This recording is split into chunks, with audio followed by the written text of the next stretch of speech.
Bonjour et bienvenue dans cette troisième partie de AmeriCode. Dans la dernière partie, on a commencé notre évaluation financière. On a vu les ventes de l'entreprise, les marges de l'entreprise, les différents enjeux qu'AmeriCode avait par rapport à Linéage. On a vu aussi les dépenses d'exploitation et on est arrivé à notre EBITDA. Une fois qu'on a les revenus moins les dépenses, ensuite, il faut réfléchir à quels sont les montants que l'entreprise doit réinvestir dans le but de maintenir ses actifs, mais également de croître. Donc aujourd'hui, on regarde les dépenses en capital physique de l'entreprise et vous pouvez voir à l'écran un premier graphique trimestriel de à quoi ça ressemble les dépenses en capital total d'Americo. Et on voit que, mis à part les 2 derniers trimestres, les dépenses en capital sont aux alentours de 80 à 100 millions. Mais j'ai voulu creuser pour savoir, OK, les 2 derniers trimestres, pourquoi il y a ces hausses significatives-là? Et on peut voir un des facteurs est que c'est par rapport aux investissements liés aux acquisitions d'Americo. Donc, vous pouvez voir au premier trimestre 2025, une acquisition de 108 millions de dollars pour un, un, quelques entrepôts réfrigérés dans la région de Houston au Texas. On voit que ces investissements liés aux acquisitions ne sont pas fréquents et donc ça vient vraiment impacter le niveau qu'on a pu voir au premier trimestre de l'année. Et j'ai voulu savoir, OK, mis à part les acquisitions, euh, quels sont les autres types de dépenses que Americold fait?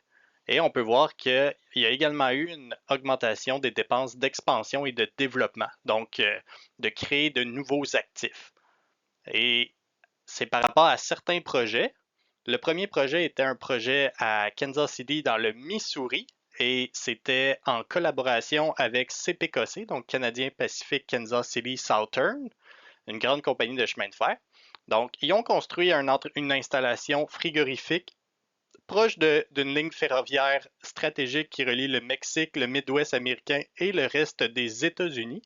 Et l'objectif derrière ce projet-là, qui est maintenant terminé, était de permettre aux produits alimentaires réfrigérés, fruits, légumes, viande, etc., d'entrer aux États-Unis plus rapidement en passant la douane directement à Kansas City plutôt qu'à la frontière mexicaine. Le résultat était moins d'embouteillage par rapport aux camions, moins de délais, plus rapide, moins de gaspillage alimentaire, etc. Donc, c'est pour ça que cet investissement-là de 67,7 millions dans la première moitié de 2025 a été fait et c'était la dernière tranche avant de compléter le projet. Le budget était de 127 millions et au final, les coûts que ça a pris pour créer l'infrastructure ont été de 100 millions. Donc ça, c'était un des premiers facteurs. Et on se souvient, dans les vidéos précédentes, on avait vu que un des points différenciateurs d'Americode par rapport à Linéage, c'est vraiment son partenariat avec DP World, le conglomérat maritime, et CPKC, l'opérateur de chemin de fer. Mais ce n'est pas le seul investissement qui a eu lieu dans la première moitié de 2025. Il y a également son projet à Allentown, qui a coûté 43,1 millions dans la première moitié de 2025. Et cet investissement-là était nécessaire parce que l'installation d'origine en Pennsylvanie euh, avait presque un taux d'occupation de 100%. Et donc, à la demande des clients qui étaient dans la région, qui voulaient soit augmenter leur capacité, donc Americold a pris un peu d'expansion et donc a rajouté 37 000 emplacements de palettes, 15 millions de pieds cubes d'espace de stockage réfrigéré.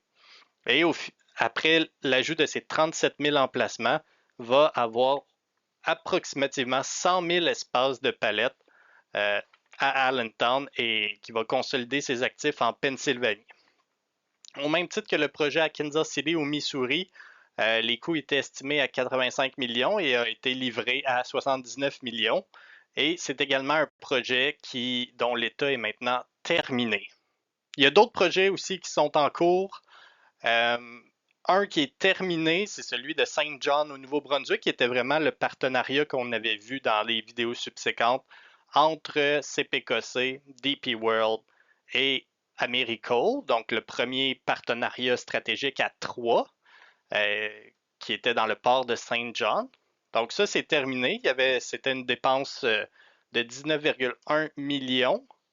Par contre, dans les autres projets qui sont en cours, on a deux gros projets, celui de Dubaï, dans le port de Jebel Ali, qui est un partenariat entre Americold et DP World. Et ça, je trouve que c'est super important parce que en tant que potentiel actionnaire, je souhaite que Americold prenne de l'expansion dans la région du Moyen-Orient. C'est une région où est-ce que la démographie semble bonne, donc je veux que l'entreprise installe des actifs dans cette région. Et son autre projet significatif, c'est le projet de Dallas-Fort Worth au Texas, dont l'entreprise a investi 26,9 millions dans la première moitié de 2025, mais ça, c'est un énorme projet. On parle ici de prendre de l'expansion de 50 000 palettes et c'est un projet automatisé de 150 millions. Donc, beaucoup d'investissements ici. Et finalement, il y a quelques autres investissements en, en Australie et en Nouvelle-Zélande, hein, puisque ce sont des gros marchés bovins. Donc, si on regarde maintenant, auparavant, on avait vu par trimestre, mais maintenant, je fais du trailing 12 months, donc les 4 derniers trimestres. Et on peut voir que le rythme est vraiment autour de 300 millions. Et on voit qu'en Q1 et Q2, c'est plus élevé. Par contre, on a vu quelles ont été les dépenses. Et la question qu'il faut se poser, c'est est-ce que ça va être le nouveau barème de dépenses? Je pense que non. Je pense que l'entreprise va revenir à ce qu'on a vu historiquement autour de 300 millions. Et c'est ce que je vais utiliser dans mon modèle. Donc ici, j'ai fait différents scénarios dépendamment du rendement sur le capital investi. Mais ici, on aurait un investissement normal d'environ 285 millions par année, 300 millions si notre rendement sur le capital investi n'est pas très bon, et 275 millions si notre rendement sur le capital investi est meilleur dans nos activités. Ce qui fait en sorte qu'on se souvient qu'à la fin de notre deuxième vidéo, on avait vu notre BAIA qui au final était notre EBIT, parce qu'on ne voulait pas inclure la dépréciation quand on parle de fiducie de placement immobilière, parce que c'est plus des actifs qui prennent de la valeur et non pas qui en perdent de façon structurelle. On ne peut pas nécessairement les déprécier, donc on avait exclu cette métrique-là, et puisque c'était également une fiducie de placement immobilière, si l'entreprise distribue une partie de ses bénéfices taxables, il n'y a pas d'impôt. Donc, notre EBITDA au final était notre EBIT 1-T. Donc, ça, c'était ce qu'on avait vu à la fin de la deuxième vidéo. Si on enlève maintenant nos projections des investissements en capital selon nos différents scénarios qu'on vient de voir, on va arriver à nos free cash flow to firm, donc qui était notre objectif, notre premier objectif dans le but d'évaluer Americold. Donc, dans une situation normale, on est autour de 265 millions. Pessimiste, on est à 160 millions et optimiste, on est à 460 millions. Donc, on se souvient de cette formule qu'on utilise, donc FCFF 0, c'est ce qu'on vient de trouver. Maintenant, il va falloir le multiplier par 1 plus G et on va diviser par le coût du capital moins G qui est la croissance. Donc, c'est ce qui complète nos dépenses en capital physique. Maintenant, il nous reste deux étapes. Il nous reste la croissance qu'on va voir dans la prochaine vidéo. Et par la suite, il va falloir déterminer notre coût en capital, donc le risque qui est associé à ces flux de trésorerie-là. Sur ce, merci d'avoir été là et on se retrouve dans la vidéo sur la croissance. Au revoir.